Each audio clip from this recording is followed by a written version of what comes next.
everyone, welcome back to my channel. My name is Heather and today I'm here to talk to you about all of the books that I read in March. March turned out to be another really great reading month for me. I read a lot more than honestly I thought I was going to. And I read some really interesting books, so let's start talking about them. The first two, which I mentioned at the end of my February wrap-up, that I was about halfway through at the time, were Perfume by Patrick Suskind and Daddy Longlegs by Jean Webster. And I then finished them, and I do indeed have concrete thoughts that I didn't really mention in that other video, so I thought I would talk about them here.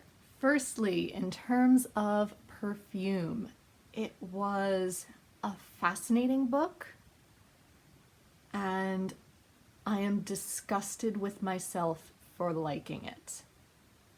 That is the emotion it evokes, and if you've read this book, you probably understand the feeling. In case you missed it, this is a book about a young boy born in 18th century France with no scent of his own, but with an extraordinary sense of smell. So great, in fact, that he is able to make perfumes without even really thinking about it, and this leads him to want to create the ultimate perfume, which leads him to become a serial killer. Honestly, the ending was still a surprise. It did not go quite in the direction I thought it was going to go. And it was fascinating, it was horrifying, you were so intrigued, but you wanted to look away, but you couldn't look away. Oh, so creepy, but incredibly well done, because that is the point. So I think I liked it. This book leaves you with some very complicated feelings towards it. Secondly, my thoughts on Daddy Longlegs. This is an American classic from the early 1900s, say 1910s, 1920s, about a young orphan who has just turned 18, and one of the orphanage's benefactors decides to sponsor her university education. She is to write to him once a week, as anyone would to their family, but she is never to know his name or his real identity. And so these are the compilation of, is it Judy? Yes, of Judy's letters to this man, who she nicknames Daddy Longlegs because of the way his shadow looked on the wall as he left the building, which is the only image she's ever had of him. And it chronicles her 4 years at university. And this kind of started the My Fair Lady conversation that I had with Megan Hannett when we spoke middle of the month, which is that I loved Judy as a character, and I loved seeing her grow, and I loved all of that. She's very endearing. I didn't love the ending. I feel like the romance in here isn't a healthy one. It's very possessive and controlling, and so therefore that ending didn't land with me as well as I think it should have or was meant to. So I'm glad I read it, and I'm also thrilled because tomorrow the 1950s film is going to be on television, so I get to watch it. And I can't wait to see what they do with it, because I can't see how this would work being a film. I feel like that would give away certain plot points very early on. Plus, much as I love Fred Astaire, I don't know how I feel about him playing this character, and having Leslie Caron as his partner and keeping her as a French girl who he's sponsoring kind of changes the dynamic as well. So I'm curious. I'm hoping I love it because I love Fred Astaire, but honestly I'm not holding out very much hope. But we will see. The next book I read, I think straight through in one night because it was evening conference night, which means school ends at 2 p.m. and I basically have to stay there until 8 o'clock at night. Conferences run from 5 until 8. So I got a lot of reading done.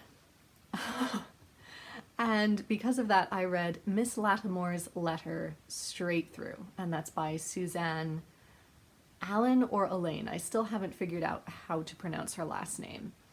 But she also wrote Mr. Malcolm's List, which I read in the summer of 2020. I liked it. I'm thinking I will like the film better. There's a short film of it on YouTube, which is wonderful. I actually prefer that. But I don't know where their progress is with making the actual film. In any case, this book is not related to Mr. Malcolm's List. It's a completely new storyline following Miss Lattimore, who doesn't look like she has many prospects in terms of romantic prospects. But in a ballroom one night, she overhears certain information that she thinks could sway the suitability of these two engaged couples. So she writes an anonymous letter to the man in that relationship, letting him know that this is going on with his fiancée. But I have noticed these other qualities in this other young woman. It might be better for both of you if you pair off with other people. And indeed, they do, and they find happiness, and everyone is talking about who could have tipped them off.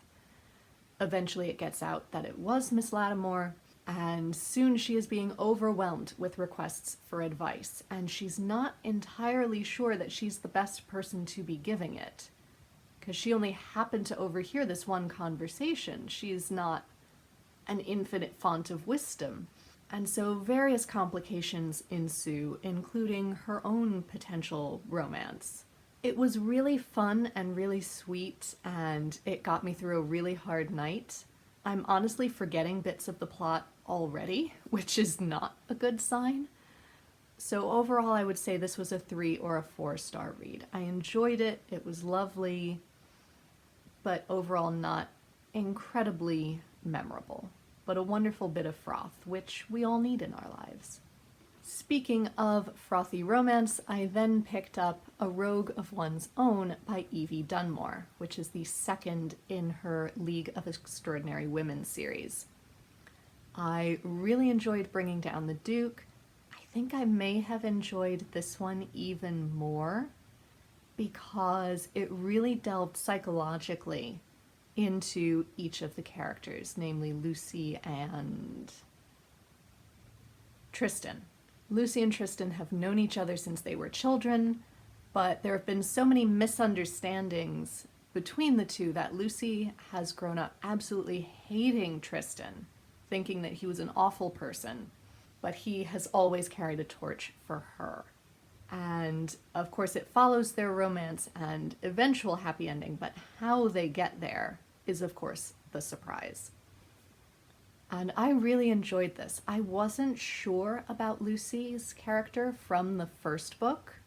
I didn't really warm to her, but now that I've been allowed inside her head, I really like her, and I think she's much more complex than Annabelle was, which I'm really glad about. And so now I'm really excited to read the third book in April. I then read Mrs. England by Stacey Halls, and this was an ebook arc given to me by NetGalley, and this was really, really gripping. Again, I think I read this in 24 or 48 hours. It was really, really wonderful, and I loved the familiars. I have been really excited to read The Foundling, though I haven't gotten there yet. But when this arc came out, since it's completely unrelated, I leapt at the chance. It's the story of a young woman who is a professional governess who has to leave her previous situation because she doesn't want to leave the country. And so she gets a new position with the England family, who live in this small mill town up north. And it's relatively isolated. And she goes up, and from the minute she gets there, she knows that something is not right with this family. She can't figure out exactly what it is, but nothing sits well with her. And things unfold from there in a very gothic way. Like I said, it was utterly gripping. I think the ending was good. Honestly, I expected some more dramatic reason to unfold than the one that did. I guess maybe when you're on the outside of that situation, it's easier to see it than if you are in it, which may have been the point that Stacey Hollis was trying to make.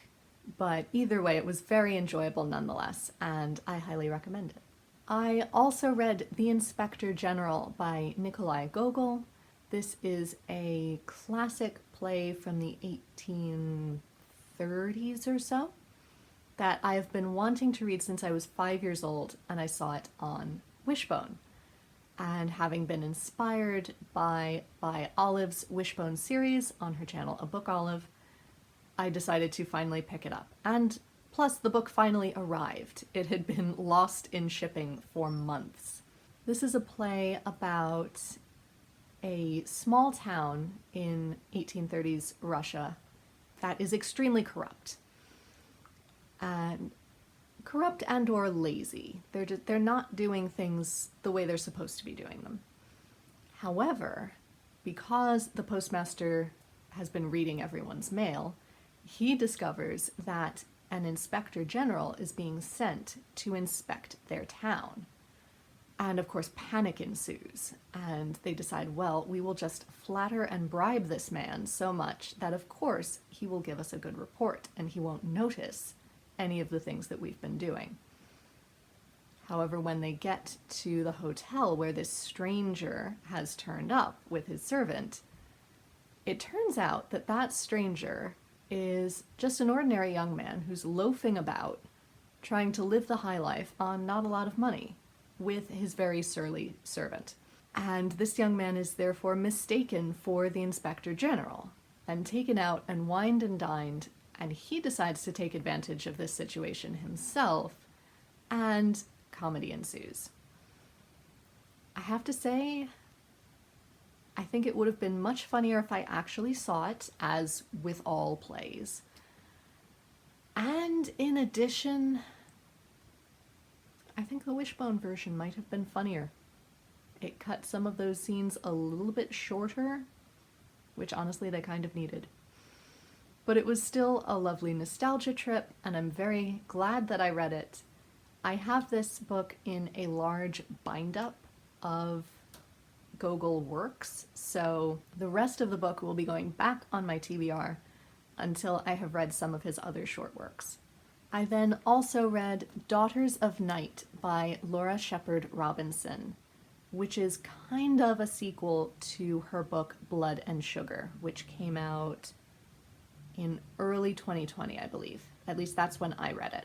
And this is the story of Caroline Corsham, who is Henry Corsham's wife. We follow Henry Corsham in Blood and Sugar.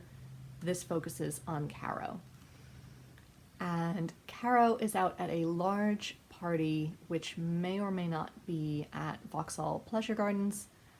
But anyway, in the gardens, she discovers a prostitute who she has befriended, who has been murdered. And her last words to Caro are, "He knows." And from there we discover the web that Caro is drawn into as she, A, tries to protect what she and Lucy had been doing, and B, tries to figure out who was Lucy's murderer. And she has to do this largely on her own, as any detectives or police are completely unwilling to help her because of Lucy's profession. I thought this was fascinating. Its comment on gender politics both then and today were really incredible. I thought all of Caroline's moral dilemmas were really, really gripping. It was absolutely wonderful, and I really, really loved it. It is quite long. It will keep you engaged for a long time, but it does not feel like a slog. I highly recommend this. I do think you should read Blood and Sugar first, though, because that does fill in a couple of really important points, especially about Caroline and Henry's marriage. I also read as my nonfiction for the month The Mother Tongue by Bill Bryson, English and how it got that way, which is exactly what it sounds like. It's Bill Bryson telling the story of English's development, all of its linguistic influences, and why it works the way it does. And I found this really, really fascinating. And I remember texting Marissa saying how much I was loving it because she's been encouraging me to read it forever. My friend Amanda has been encouraging me to read it forever. And I remember saying that I think this book should be required reading for any child starting the study of a language if I didn't feel like it would go over their heads. I feel like this is just a bit too advanced in terms of ideas for, say, a middle schooler, but it is so, so useful in understanding how complicated English is and why that is, and how any language works. I just loved it, and it really spoke to me. Then I read Friday, the Rabbi Slept Late by Harry Kemmelman. This is the first book in a series that my mother has been talking to me about for ages, and now I finally get to read it for myself. It is the story of Rabbi David Smalls, who is a relatively young man and very scholarly, very well versed in the Talmud and Jewish law, but he's not terribly good at public functions, which is primarily what the people of his temple expect him to do. So there's a bit of tension there. And in the middle of that tension, a young woman turns up dead on the temple lawn, and her handbag is found in Rabbi Small's car. He knows he didn't do it. We are pretty certain he didn't do it. But no one can figure out who did. So he ends up teaming up with the Irish Catholic police chief in town to try and help him figure out who did murder this young woman and how did she end up there and why. Honestly, I don't remember who did it, and I didn't read it that long ago, so that does not bode well. The mystery itself, I think, could have been written more clearly. What I will say is that the characters are very clearly drawn, and I still have really memorable imprints of them. And in addition, I found out a lot about Jewish law and how it works and how temples work, things that I thought I knew, but clearly I don't. So I'm really glad to have been enlightened that way. And for those reasons, I can't wait to read the rest of the series. Then I read The Forgotten Kingdom by Signe Pike, which is the sequel to The Lost Queen, which I read in late 2019. I think it was August. And I really, really loved it. This one was also really, really good. It didn't sing to me the way the first one had, and I think the reason is because now I know that these are meant to be retellings of the Arthurian legends.